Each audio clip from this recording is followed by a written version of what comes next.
രേഖാചിത്രം കണ്ടവരാരും മമ്മൂട്ടി ചേട്ടനെ മറക്കാനിടയില്ല.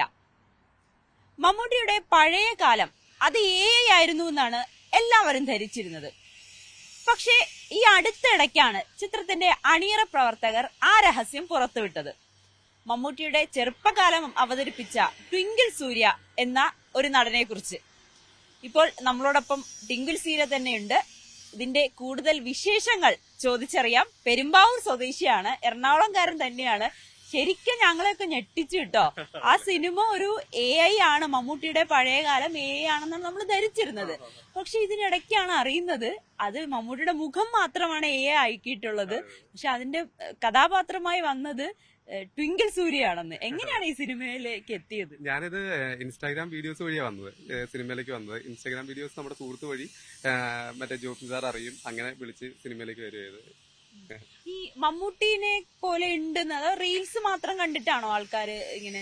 അതെ, റീൽസിന് മാത്രമേ ഞാൻ അങ്ങനെ ഒരു ഇതിലുള്ളൂ. കാരണം ഞാൻ റിയൽ ലൈഫിലൊന്നും അങ്ങനെയൊന്നും കൊണ്ടുനടക്കാറില്ല. പിന്നെ മുടിയൊക്കെ നമ്മൾ ചെറുതിലെ തൊട്ട് ഇങ്ങനെ തന്നെ ചെയ്താറ്. അതിന് വ്യത്യാസമൊന്നും വരുത്തിയിട്ടില്ല. പിന്നെ ഇതുവരെയും ആരോട് പറഞ്ഞിട്ടില്ല. പുറത്തിറങ്ങി നടക്കുമ്പോൾ നിങ്ങൾ മമ്മൂക്ക പോലെയുണ്ട്, മമ്മൂട്ടി സാറ് പോലെ ഉണ്ടെന്ന് ആരും അടുത്ത് പറഞ്ഞിട്ടില്ല.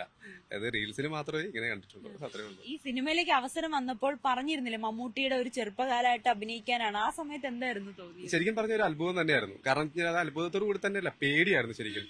ആദ്യം ഇത് ചെയ്യാനുള്ള ഒരു ബുദ്ധിമുട്ടുണ്ട്. കാരണം ഞാൻ ഈ സ്റ്റേജ് ഷോകളും കാര്യങ്ങളൊന്നും ഞാൻ പൊതുവെ ചെയ്യാറില്ല. കാരണം എന്റെ ശരീരം അത്ര ആപ്റ്റ് ആയിരുന്നില്ല. കാരണം അദ്ദേഹത്തെ പോലെ നടക്കാനോ അദ്ദേഹത്തെ പോലത്തെ ഒരു ശരീരം ഉള്ള ഒരാൾ ആയിരുന്നില്ല ഞാൻ.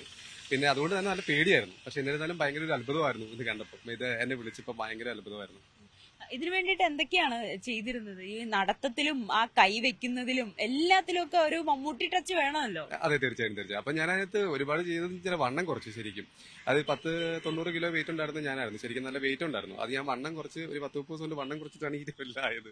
ഇപ്പൊ ഇച്ചിരി വണ്ണം കൂടിയിട്ടോ. അന്നേരം ആ ഒരു സമയത്ത് നല്ല വണ്ണം കുറച്ച് 78 കിലോ 80 കിലോ എടുത്ത് വണ്ണം കുറച്ച്. അങ്ങനെ കുറച്ചാണ് ഞാൻ ഇതിനകത്തേക്ക്. നല്ലൊരു ഡെഡിക്കേഷൻ ഉണ്ട്. ശരിക്കും കഠിന പ്രയത്നത്തിൽ തന്നെയാണ് ഞാൻ അത്രയും വലിയൊരു മഹാനടൻ നമ്മൾ ചെയ്യുമ്പോൾ കുറേ എന്ന് വെച്ച് കഴിഞ്ഞാൽ ശരിക്കും നമ്മൾ ഹാർഡ് വർക്ക് ചെയ്തിട്ടേ ചെയ്യാൻ പറ്റുള്ളൂ. അല്ലാണ്ട് ഓടിച്ചെന്ന് ചെയ്ത ഒരു സംഭവമല്ല. കുറെ നാൾ അതിനെ ട്രെയിൻ ചെയ്ത് അങ്ങനെയൊക്കെയാണ് ചെയ്തത്. ഇത് വേറെ എന്തൊക്കെ പ്രിപ്പറേഷൻ? പഴയ സിനിമകളൊക്കെ എടുത്ത് കണ്ടിട്ടുണ്ടായിരുന്നു മമ്മൂട്ടിയുടെ? പഴയ സിനിമകളല്ല കൂടുതൽ കണ്ടേക്കുന്നത്. പഴയ നമ്മള് അദ്ദേഹം ചെയ്തേക്കുന്ന കുറെ ഇന്റർവ്യൂസ് വീഡിയോകളുണ്ടായിരുന്നു. ആ വീഡിയോസ് ആണ് കൂടുതലായിട്ട് കണ്ടുകൊണ്ടിരുന്നത്. കാരണം ഇതിനകത്ത് സിനിമയ്ക്കകത്ത് നടക്കുന്ന ഒരു റിയൽ ആയിട്ടുള്ള ഒരു കാര്യമായിട്ടാണല്ലോ നമ്മൾ ഈ സിനിമ കാണിക്കുന്നത്. അതിന്റെ പിന്നാമ്പുറത്ത് അപ്പൊ മമ്മൂട്ടി സാർ അത് എന്തൊക്കെ ചെയ്യുന്നു, അത് റിയൽ ലൈഫിൽ എന്തൊക്കെ ചെയ്യുന്നു എന്നുള്ള കാര്യങ്ങൾ നമ്മൾ പഠിക്കേണ്ടത്. അതുകൊണ്ട് തന്നെ അദ്ദേഹത്തിന്റെ റിയൽ ആയിട്ടുള്ള വീഡിയോസുകൾ അന്നത്തെ കാലത്തുള്ള ഡി വണ്ണിലൊക്കെ വന്നുകൊണ്ടിരുന്ന അന്നത്തെ കാലത്തുള്ള ആ ചെറിയ ചെറിയ വീഡിയോ ക്ലിപ്പിങ്ങൾ കണ്ടിട്ട് അദ്ദേഹം നടക്കുന്ന പോലെയും അദ്ദേഹത്തിന്റെ ഓരോരോ ചേഷ്ടകൾ അങ്ങനെ കണ്ടുപിടിക്കുന്നത്. ഇതിനുശേഷം മമ്മൂട്ടിയെ കാണാൻ പറ്റിയോ? സാറിന് ഞാൻ എപ്പോഴും കാണുന്നതാണ്. സാറ് ഞാൻ എപ്പോഴും കാണുന്നതാണ്. അതുകൊണ്ട് കാര്യമൊന്നുമില്ല. അപ്പം ഈ സിനിമ തിയേറ്ററിൽ പോയി കണ്ടപ്പോ ആദ്യം വിഷമം വന്നിരുന്നോ? എന്റെ മുഖം ആൾക്കാർ തിരിച്ചറിഞ്ഞില്ലല്ലോ എന്നുള്ളൊരു വിഷമം ഉണ്ടായിരുന്നു? തീർച്ചയായിട്ടും. അത് ആദ്യം കണ്ടപ്പോ വിഷമമല്ല തോന്നുന്നത്. ആദ്യം ഭയങ്കര അത്ഭുതമാണ് തോന്നിയത്. കാരണം വെച്ചാല് ഞാനും അദ്ദേഹത്തെ അങ്ങനെ കാണാൻ വേണ്ടിയിട്ട് നിൽക്കുന്ന ഒരാളാണ്. ഞാൻ ശരിക്കും ഒരു പ്രേക്ഷകനാണ്. അത് നമ്മളെ കൊണ്ട് അങ്ങനെ സാധിക്കുമല്ലോ നമുക്ക് ഭയങ്കര പേടിയായിരുന്നു. അതുകൊണ്ട് ആ പേടിയായിരുന്നു എനിക്ക് ശരിക്കും പറഞ്ഞ സിനിമ കാണുമ്പോൾ. പക്ഷെ വന്ന് കണ്ടു ഇപ്പം വലിയ കുഴപ്പമുണ്ടായില്ല. കാരണം ആൾക്കാരെ ഭയങ്കര കാർച്ചയും കൂവിച്ചും ഭയങ്കര പ്രശ്നമായിരുന്നു. അപ്പൊ അതുകൊണ്ട് അതൊരു സക്സസ് ആയി അന്നേ തോന്നിയിരുന്നു. അതുകൊണ്ട് ഭയങ്കര സന്തോഷമായിരുന്നു ശരിക്കും പറഞ്ഞു കഴിഞ്ഞാല്. ട്വിങ്കിൾ സൂര്യ ആണെന്ന് ഇതിനു ശേഷം ആളുകൾ തിരിച്ചറിഞ്ഞു. അതായത് ഈ അടുത്ത കാലത്താണ് ട്വിങ്കിൾ സൂര്യനെ ഇൻസ്റ്റഗ്രാമിലൂടെ ആളുകൾ തപ്പാൻ തുടങ്ങിയതും ഇതുപോലെ ഇന്റർവ്യൂവിനൊക്കെ ആളുകൾ വിളിക്കുകയൊക്കെ ചെയ്യുന്നത്.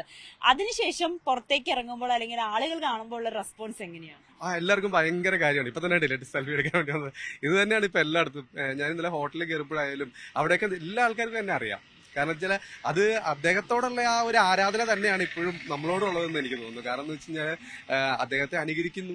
അപ്പൊ ആ ഒരു ഇത് കാണാൻ വേണ്ടി ഇപ്പൊ അതായത് ആ ഒരു പഴയ കാലഘട്ടം ഒന്നുകൂടെ കാണാൻ വേണ്ടി എല്ലാവരും ആഗ്രഹിക്കുന്നു. ഈ പറഞ്ഞ ഞാനും എല്ലാവരും ആഗ്രഹിക്കുന്നത് അത് എന്നെ കൊണ്ട് ചെയ്യാൻ സാധിക്കുന്നു. അല്ലെങ്കിൽ എന്നെ കൊണ്ട് ഫേസ് കൊണ്ട് അല്ല കേട്ടോ, ബോഡിയും കൊണ്ട്. ഫേസും കൊണ്ട് ഒരിക്കലും അല്ല, ബോഡിയും കൊണ്ട് ചെയ്യാൻ സാധിച്ചു അല്ലെങ്കിൽ അത് ചെയ്ത് കാണിച്ചു കൊടുത്തു എന്ന് പറയുമ്പോൾ ആ ഒരു ബഹുമാനം, ആ ഒരു രീതിയും ഭയങ്കര രസമായിരുന്നു. എല്ലാവരുടെയും ആ ഒരു റെസ്പോൺസ് ഭയങ്കര രസമായിരുന്നു.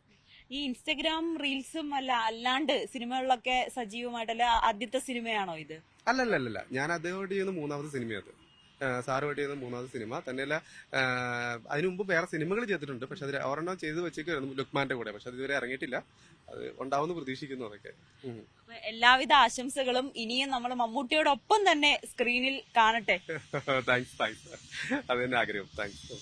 അങ്ങനെ നമ്മളെല്ലാവരെയും ഞെട്ടിച്ചിരിക്കുന്ന ആ മമ്മൂട്ടിയുടെ അത് AI മാത്രമല്ല, അതിന് പിന്നിൽ ഒരു 10 കിലോ കുറച്ച് വലിയ രീതിയിൽ കഠിനാധ്വാനം ചെയ്ത ഒരു കലാകാരൻ കൂടിയുണ്ട്, ടിങ്കിൾ സൂര്യ. ടിങ്കിൾ സൂര്യയാണ് ഇപ്പോൾ ന്യൂസ് 18നോട് ഇതിന്റെ വിശേഷങ്ങൾ പങ്കുവച്ചത്. ക്യാമറാമാൻ ശ്യാംലാലിനോടൊപ്പം നവമി ദിനേശ്, ന്യൂസ് 18 കൊച്ചി.